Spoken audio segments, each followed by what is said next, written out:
So Charles Barkley, your friend, used to be one of your favorite players. Charles Barkley used to be my favorite player. Tell me about it. He's not my favorite player now, not because I don't like him. It's because my boys are my favorite players now. Okay, so your favorite player was on Mike and Mike this morning, and he had something to say about your playing time in college and then your overall approach to the media. So let's take a listen, and then I want to get your response. Okay.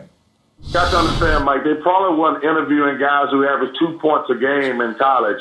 So now he's getting his interviews, and everybody's going to put him on because he says catchy stuff.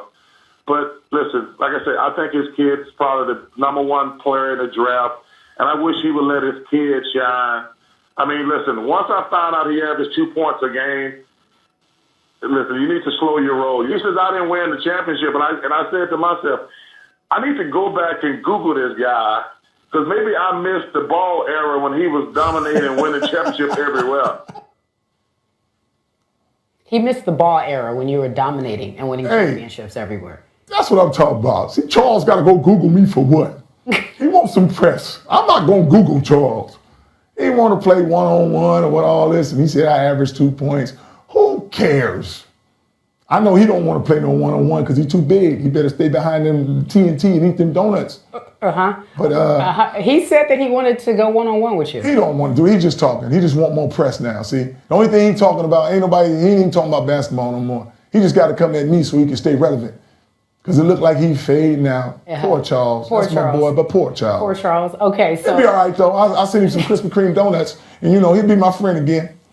So, Chuck, if you're listening, you can respond to that. Meanwhile, did you hear what he had to say? He said he wants you to let his boys play. Is there any truth to that you're taking from them playing? How am I stopping them from playing? They're out on the court. If you stop somebody, that means you got to tie them up and pull them to the side. I just watch my boys play the same thing they've been doing for years. It's just the way I talk about them and the way they play.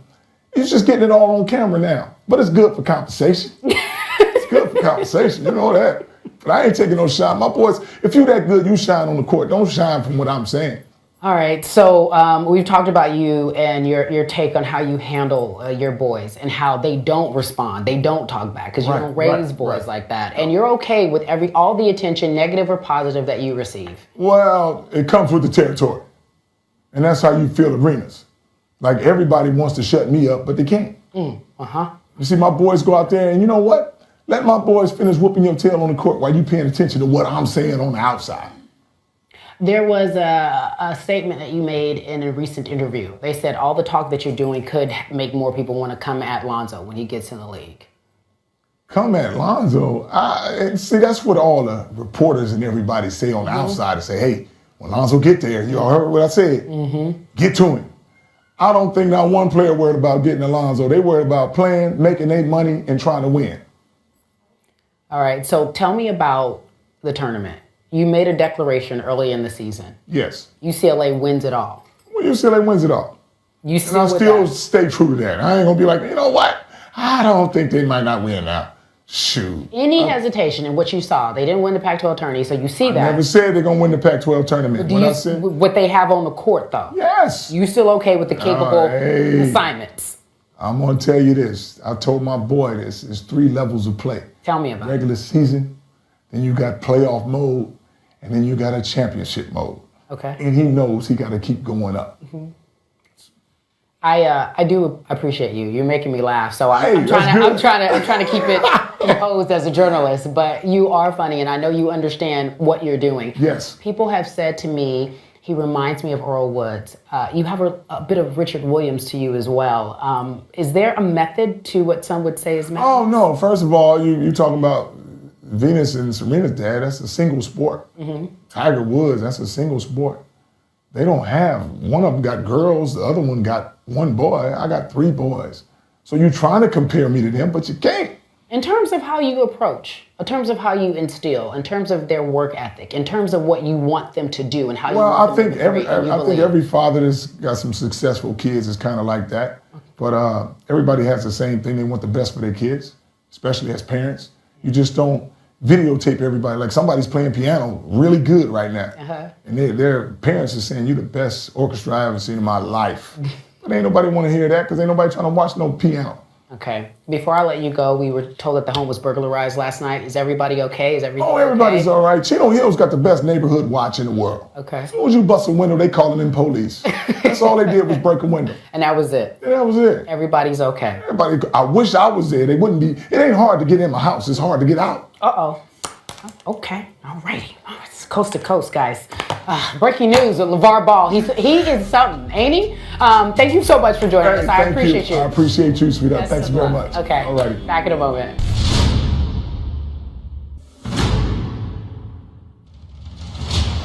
Should the Spurs foul? Should Miami go for the three right away? James catches, puts up the three. Won't go. Rebound Bosh. Back out to Allen. Bang! Tie game with 5 seconds remaining. One of the most famous shots in NBA Finals history and the author of said shot, Ray Allen, joins us now on behalf of Polaris Slingshot, a unique three-wheeled moto roadster.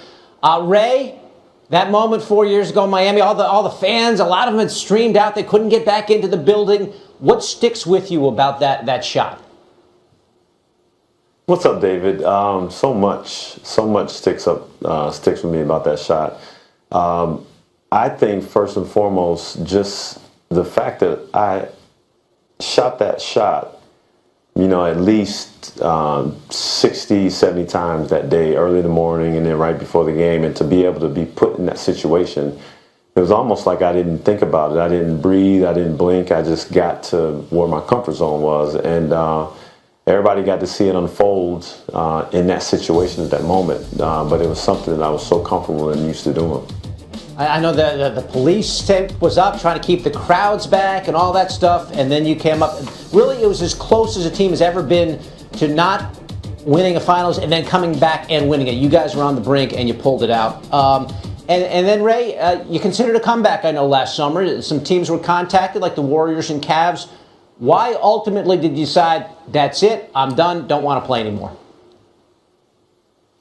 Well, I mean, I was looking into it, and I was kind of making this last-ditch attempt at trying to figure out if this was something that I wanted to do, or if it was time for me to hang it up.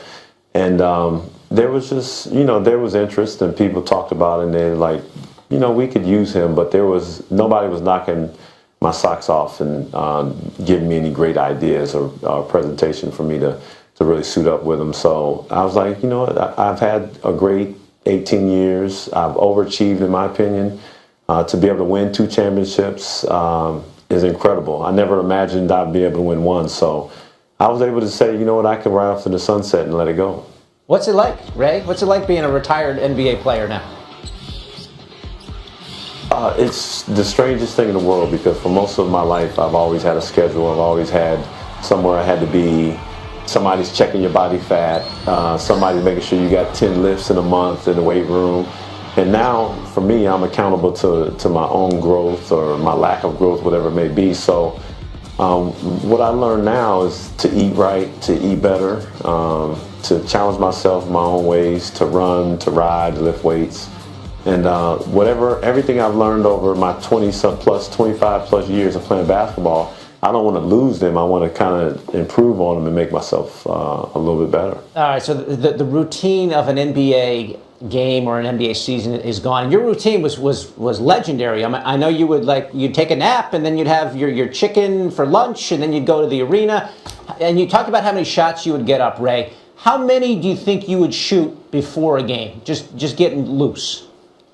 Before a game, I probably shot 150 to 170 shots. And, there's this misconception out there, like kids walk up to me all the time and they say, should I shoot 1,000 shots a day? Or they think there's this big number for your practice, for your routine. And I tell them, it's important that you get the right shots up. If you shoot 1,000 shots, I'll show you 1,000 bad shots that you're shooting.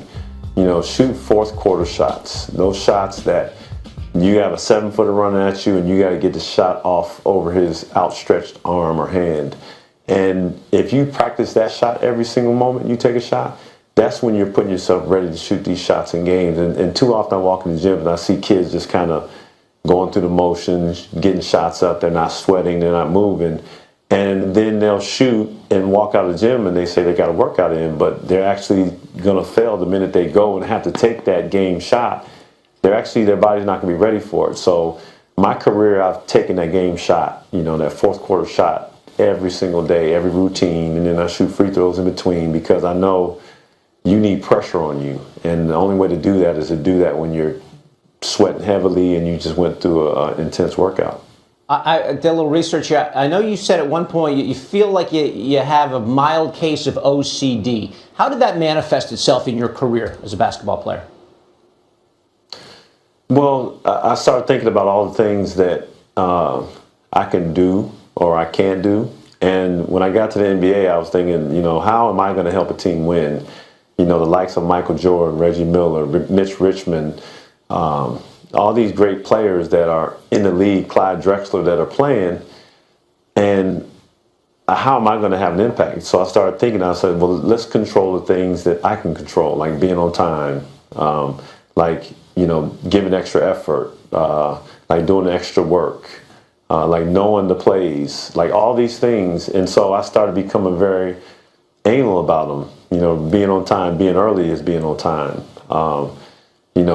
Being the first one in line, doing all the routines. If we were doing a figure eight in practice, I made sure that I was at the front of the line and tried to figure out and learn everything I need to learn. So before you know it, I started figuring everything out. And then I started wanting things the way they're supposed to be every time so I can figure them out. And I never got behind. And before you know it, I started really learning how to shoot and learning the routine and sticking to the guys that really could shoot on a team. And those guys made me better, and I made them better. And then ultimately, I got the hang of it. And then I became really good at it. You sure did. The best shooter in the game in your time, the NBA's all-time leader in three-pointers made, Ray Allen, joining us today on Coast to Coast. Ray, we appreciate the time. Thank you so much. Thank you, David.